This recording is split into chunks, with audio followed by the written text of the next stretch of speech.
দিল্লির নতুন মুখ্যমন্ত্রী রেখা গুপ্তা। দিল্লির মুখ্যমন্ত্রী হিসেবে বিজেপি বেছে নিল রেখা গুপ্তাকে। দিল্লির নতুন উপমুখ্যমন্ত্রী প্রবেশ বর্মা, শালিমার বাগের বিধায়ক রেখা গুপ্তা পরিষদীয় দলের প্রধান হিসেবে তার নাম ঘোষণা। আজ দুপুর 12টায় রামলীলা ময়দানে শপথ গ্রহণ। মুখ্যমন্ত্রী সহ নতুন মন্ত্রিসভার সদস্যদের শপথ গ্রহণ। সুষমা, শীলা দীক্ষিত, আতিশি মার্লেনার পর দিল্লির চতুর্থ মহিলা মুখ্যমন্ত্রী রেখা গুপ্তা। আজ দুপুর 12টায় রামলীলা ময়দানে শপথ গ্রহণ। মুখ্যমন্ত্রী সহ নতুন মন্ত্রিসভার শপথ গ্রহণ। আর ইতিমধ্যেই রামলীলা ময়দানে প্রস্তুতি শুরু হয়ে গিয়েছে এবং কড়া নিরাপত্তায় মুড়ে ফেলা হয়েছে রামলীলা ময়দান চত্বর। এবং দিল্লির চতুর্থ মহিলা মুখ্যমন্ত্রী রেখা গুপ্তা, নতুন উপমুখ্যমন্ত্রী প্রবেশ বর্মা। আর এই মুহূর্তে সরাসরি সঙ্গে রয়েছেন প্রতিনিধি ইন্দ্রাণী দাশগুপ্ত। ইন্দ্রাণী, চতুর্থ মহিলা মুখ্যমন্ত্রী দিল্লির রেখা গুপ্তা এবং ইতিমধ্যেই প্রবেশ বর্মা, তিনি উপমুখ্যমন্ত্রী। এবং আজ দুপুর 12টায় গোটা দেশের নজর দেশের রাজধানীর দিকে।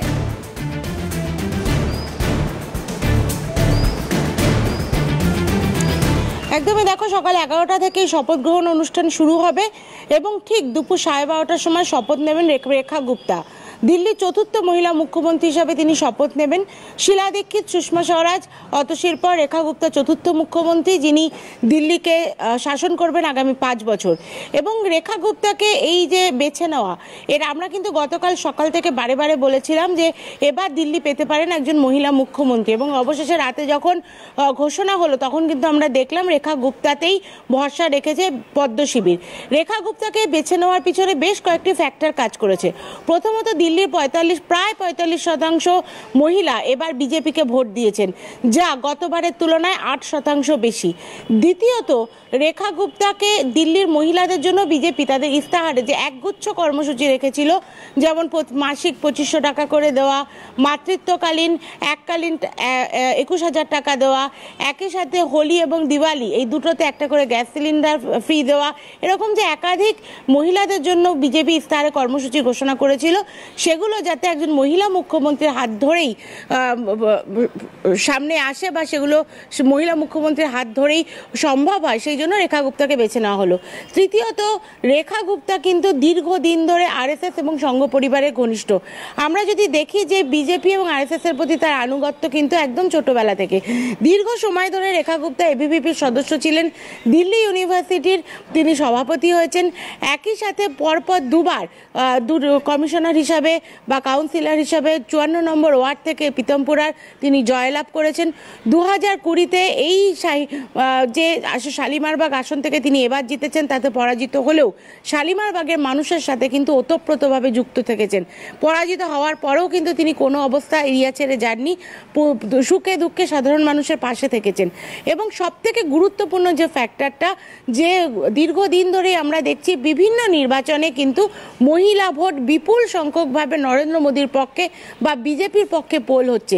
সেই জায়গা থেকে বিজেপি শাসিত কোনো রাজ্যে মহিলা মুখ্যমন্ত্রী ছিলেন না এবং একমাত্র পশ্চিমবঙ্গে মহিলা মুখ্যমন্ত্রী মমতা বন্দ্যোপাধ্যায়ের পর কিছুদিনের জন্য অতসী মার্লেনা দিল্লির মুখ্যমন্ত্রী হয়েছিলেন। সেই জায়গা থেকে একজন মহিলাকে দিল্লির মুখ্যমন্ত্রী করে দেশের তামাম মহিলা সমাজকেও কিন্তু বার্তা দিতে চাইলেন প্রধানমন্ত্রী নরেন্দ্র মোদী। এই সমস্ত ফ্যাক্টরগুলো কাজ করেছে এই রেখা গুপ্তার মুখ্যমন্ত্রী পদে আজকে যে শপথ গ্রহণ হবে তার পিছনে।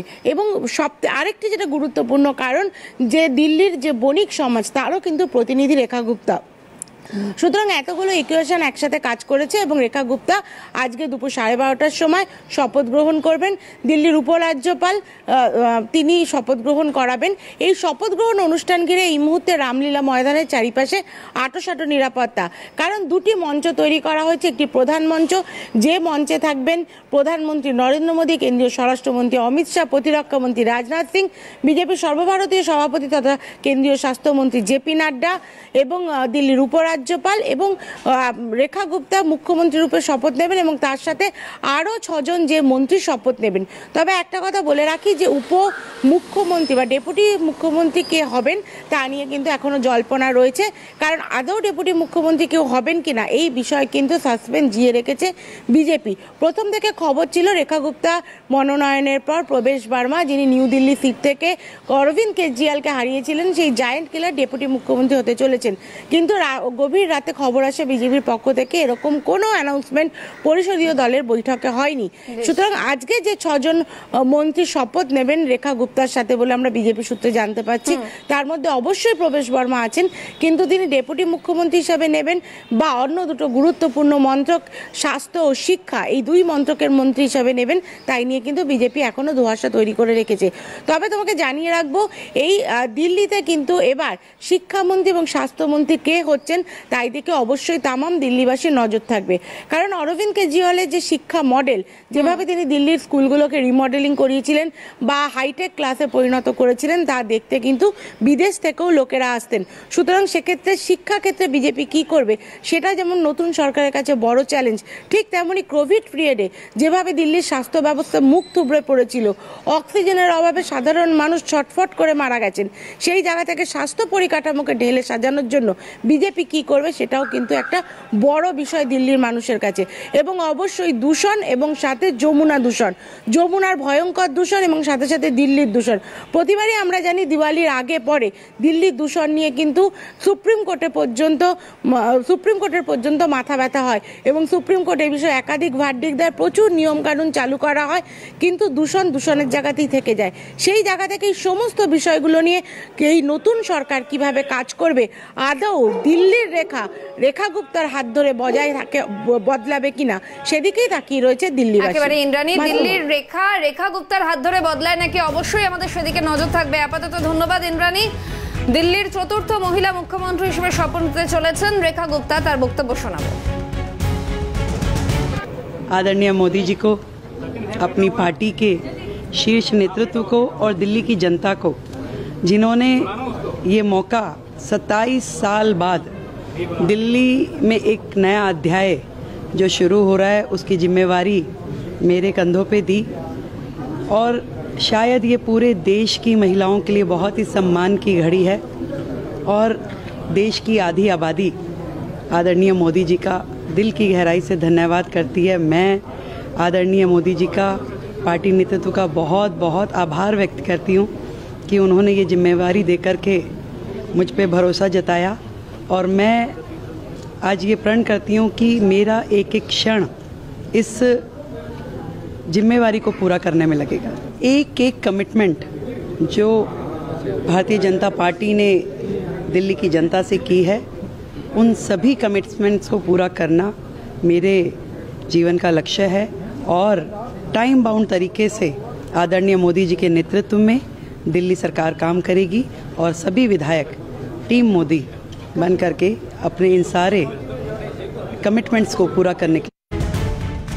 বর্তমানের উদ্দেশ্যে কি বলছেন প্রাক্তন অর্থাৎ রেখা গুপ্তার উদ্দেশ্যে আতিশী মার্লেনার কি বক্তব্য শোনাবো। जी को बहुत बहुत बधाई देना चाहूंगी, और मैं उम्मीद करती हूं कि जो जो वादे भारतीय जनता पार्टी ने दिल्ली के लोगों को किए हैं उन वादों को वो जरूर पूरा करेंगी। और मैं रेखा गुप्ता जी को आम आदमी पार्टी की तरफ से ये भी कहना चाहूंगी कि दिल्ली वालों के विकास के लिए उन्हें कोई भी मदद, कोई भी समर्थन आम आदमी पार्टी की तरफ से चाहिए हो तो उनको हमेशा मिलेगा, जरूर मिलेगा। रेखा गुप्ता जी 4थी महिला मुख्यमंत्री बनने जा रही हैं। शीला दीक्षित जी, सुषमा स्वराज जी, मेरे बाद अब रेखा गुप्ता जी बन रही हैं। देश के मुख्यमंत्रियों में देखिए तो आज इकलौती महिला मुख्यमंत्री पश्चिम बंगाल में ममता बनर्जी हैं। तो ये देश की महिलाओं के लिए खुशी की बात है कि